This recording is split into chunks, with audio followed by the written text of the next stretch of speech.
महत्वाचं म्हणजे डिलिरियमची कारणं. डिलिरियम होण्याची काय काय कारणं आहेत?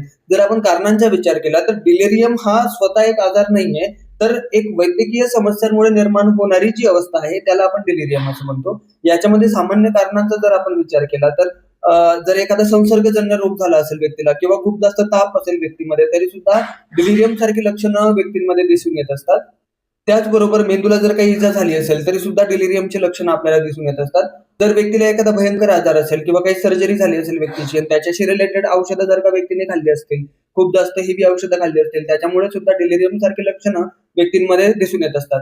त्याचबरोबर मद्यपान आहे किंवा अल्कोहोल सेवन जर असेल किंवा इतर कुठल्याही गोष्टींचं ॲडिक्शन असेल व्यक्तीला, तर ॲडिक्शनमुळे सुद्धा अशा अवस्था किंवा डिलिरियम मधले जे लक्षणं आहेत ते व्यक्तींमध्ये दिसून येत असतात.